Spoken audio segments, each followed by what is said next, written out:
As soon as construction had finished on the newer, brighter building, Edison Composite High School quickly closed its doors and boarded up its windows. A nondescript rectangle speckled by evenly spaced barred windows, you may have confused the place for some kind of loony bin at first glance. The more observant eye, however, may have noticed its pointless playgrounds and come to a different conclusion. The children who attended this steel caged school must have been anarchy craving antichrists. If you were to pose the idea to Evan, a previous student himself, he would probably agree with you.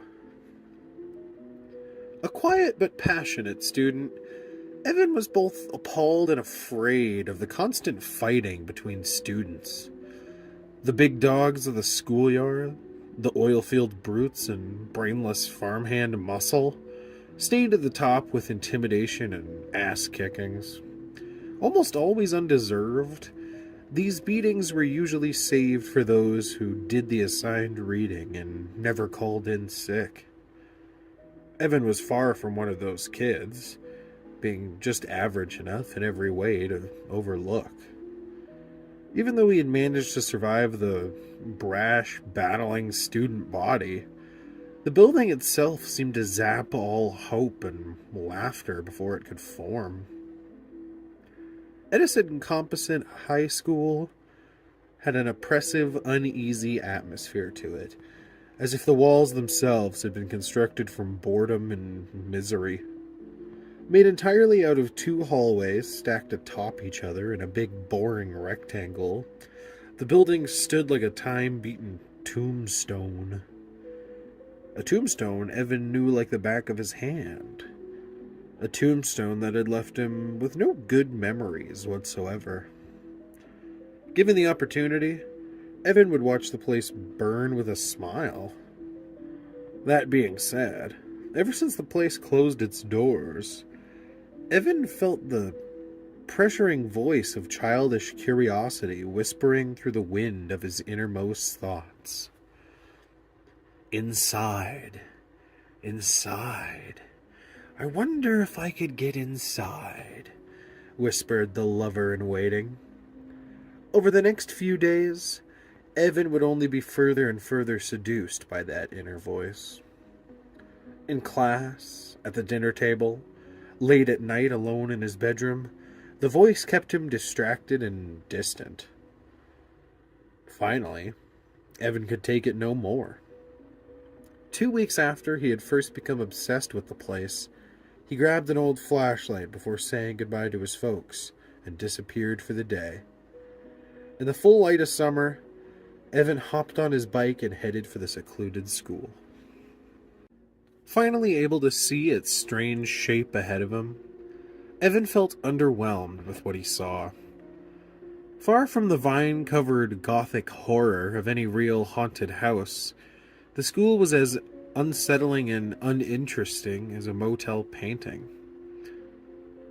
The building, being fully stripped of all its cover, really emphasized the psych ward feeling he had always felt while he attended. Playing on the faded pastel playground out front, two fat black crows stared at him curiously.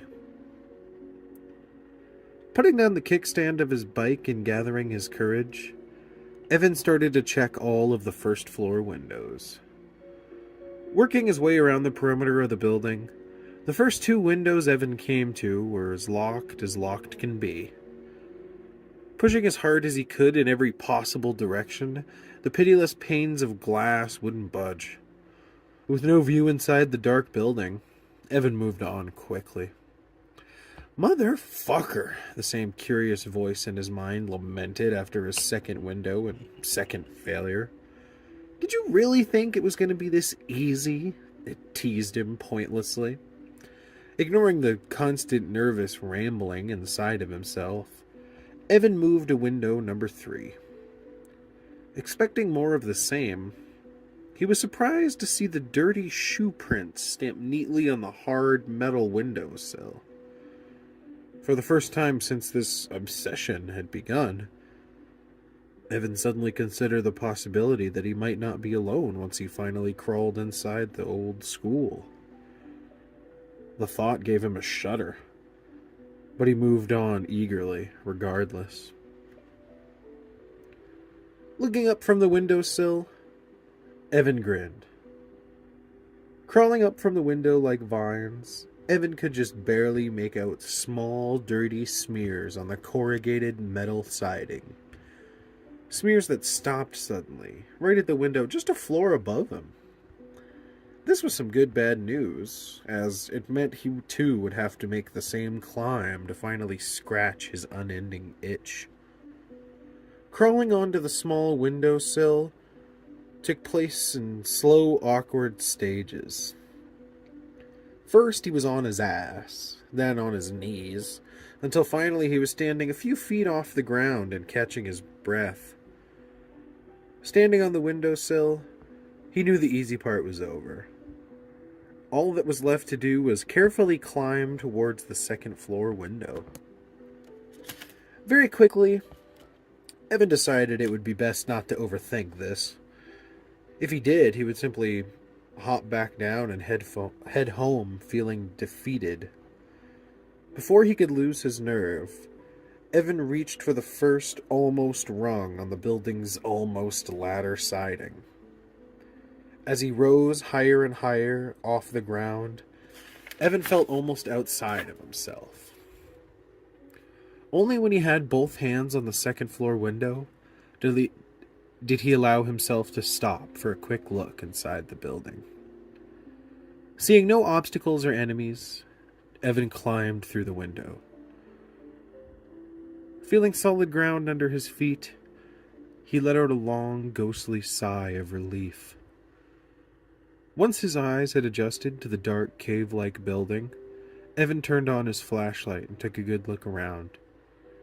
If his memory could be trusted, this classroom once housed his favorite social studies teacher, Mrs. Fran.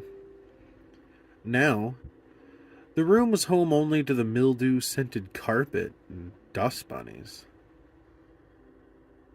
As much as he had hated this place, Evan couldn't help feeling depressed at the sight of such a colorful room, stripped and forgotten. The door into the hall sat ajar and inviting ahead of him, scaring and exciting him in equal measure. What finally got him moving was a quiet, muffled metal thudding from downstairs. Could be nothing but an overactive imagination, Evan attempted to convince himself. It could be something much worse.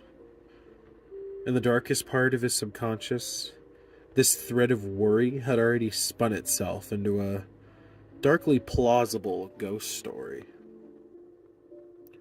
On the last day of school, some poor unfortunate bookworm found himself shoved inside a locker with no way out. Kicking and screaming for hours in total darkness, the boy would die with a throat raw from screaming. And the rats. Can't forget about the rats. Thick black barbarians oozing from the walls to gouge greedy bites from the kid's maggot-filled flesh.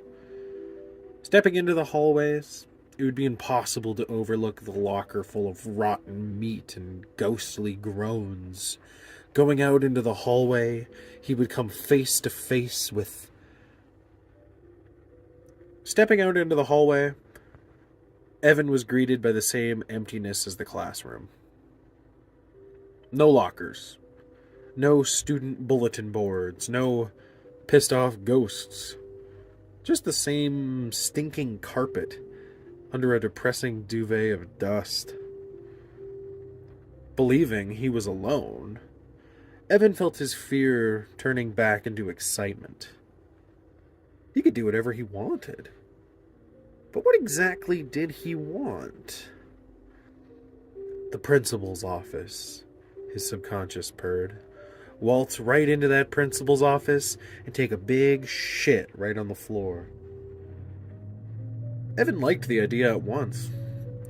Although ridiculous, it played off the whole reason he had come here in the first place. To take some of the power he gave this place back. to look it in the eyes and to dance on his grave. To shit on its grave, however, that was a stretch. Even now, the school had a smoky black nostalgia to it that reminded him of his mother. As he wandered down the hall, peering into each classroom as he passed, Evan didn't see much. The only exception was a room near the end of the hall, where someone had spray painted in bright bubble letters, "Edison eats shit," in place of the whiteboard. "Edison eats shit," Evan echoed, delighted. As he headed downstairs toward the office, it seemed strange to him people would only admit such a truth anonymously. Moving cautiously towards the principal's office, Evan stopped suddenly, paralyzed with fear. From some unknown room on the first floor, the sound of a woman laughing in maniac delight bounced violently through the school's dark halls. At the same time, the smell of burning plastic slowly rose to meet her, forming a dark perfume of death. Evan wanted to run. He couldn't. The laughing lady, or more accurately, laughing little girl, sounded almost younger than he was. Could there really be a little girl laughing away in the empty old school by herself? It was impossible to accept or to ignore easily. Scared and concerned, Evan moved carefully, closer towards the sound. The sound of the girl's broken, braying laugh was horrible. Every fresh cry twisting Evan's stomach into tighter and tighter knots as he moved. Based on the weird, warbled echo, she had to be in the gym. As he approached the gymnasium's double doors, he was suddenly plagued with a horrible thought. Perhaps in the eye of that scared little girl, Evan was the ghost that haunted this place, on his way to get her. If she was thinking something similar, he must make for one laughably pathetic poltergeist. Pushing the doors aside and stepping into the gym, Evan was instantly horrified. Unlike all the other rooms in the building so far, the gymnasium was far from empty. Lit by two large work lights, the room looked like the nest of the world's largest rats. In the center of the room, like an army barrack, a green and blue tent sat half open and waiting. From the darkness inside, a pale arm lolled out like a tongue. Scattered around the tent like fallen leaves, an onslaught of food wrappers, empty bottles, and cigarette butts formed weird, uninhabitable islands. Stronger than ever, the burnt plastic smell seemed to cling to the room like bad wallpaper. Despite the darkness between them, the two strangers stared into each other's eyes desperately. The expression of each was a perfect explanation of how they had gotten here. On Evan's face, the girl saw innocence and terror. On her face, Evan could see loss, heartbreak, regret, and hopelessness battling for control behind a painted-on smile. She didn't need to say anything. What had happened here seemed obvious. They had lived here for a while. The girl and the arm, carelessly tossing trash around between injections and inhalations. Just how old was this mystery medicine man? Evan wondered to himself. How long had he been dating a 14-year-old girl? A final question, too brutal to acknowledge, squirmed inside Evan's mind like a parasite.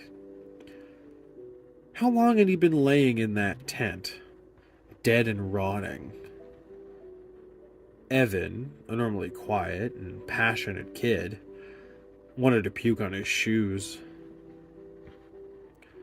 "What do you want?" The dust bunny damsel managed to choke between her slowly drying tears. Evan started without finishing. He was battling his own tears. "Are you okay?" Evan mumbled at last. The girl looked first confused, then suddenly started to laugh again. A familiar and hopeless sound that gave Evan goosebumps. When the echoes of her had died, Evan asked cautiously for her name. "Candy," she whimpered in a giggle, mourning who she once was. "My sweet little Candy treat. That's what he called me. Sweet little Candy, but my mom called me Candace." As she made her confession, Evan could see tears struggling to wet her drying eyes.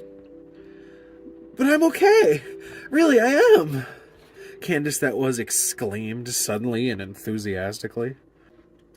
As she spoke, she dug through the surrounding trash slowly in search of something. "It's safe here. Nobody else will come. Nobody else will come," Candy mumbled, getting quieter and quieter until Evan could barely hear her. Slowly, Evan took his first steps into the gym and towards the tent. As he got closer, the stench of shit and decay grew stronger. Seemingly unaware of his approach, Candace searched harder and faster. "The window, gotta board up the window," the ghostly girl chanted quietly. A few feet away from the tent, Evan was stopped dead in his tracks by a sudden yell. "Stop! Just wait! Candace cried, looking terrified. Evan's hands shot upwards instantly. "Just give me a minute, okay? Please?" she pleaded, gaining back some youth in her desperation. In that split second, Evan could see the Candace that was with heartbreaking clarity. "Okay," Evan said simply, swallowing a lump of rising vomit in his throat. Without saying a word, Candy slunk into the tent and continued her search. Behind the sound of ruffling wrappers, Evan could hear the girl gagging in disgust. "Run," a distant paranoid thought warned. "She's crazy." Ignoring the advice, Evan simply stood still and waited for her. Somebody had to be looking for her somewhere, right? On her first try, Candy aimed too high, sending her bullet into nothing but the concrete wall a few feet above Evan's head. Terrified, Evan ran automatically for the stairs as fast as he could. As he ran, Candy let out a long, horribly cheery shriek that chased him like a hangover. "It's okay! It really is!" she screamed in the old gym that was, the sound of her already threatening to drive him insane if he couldn't escape. Her final shot, no more than 30 seconds later, silenced Candace forever. After finding the right room, Evan scurried towards the window and out onto its small, dirt-smeared ledge. The fact he hadn't fallen on his way down was all but miraculous, and by the time Evan made it back to the ground, his vision was blurry with tears. Waiting patiently outside for him sat 2 fat crows, eyeing him with newfound interest. As Evan pedaled away from the school and away from its dead, he felt his tears morphing into a lunatic laugh. "It's okay," the Candace that was echoed inside of himself. "It really is." She was a part of him now, a memory he would never be able to forget, like a shard of broken glass trapped under his skin. Perhaps the crows had sensed the difference. As he pedaled toward home, Evan thought only of his mother. The crows, once interested in the boy, returned to their games.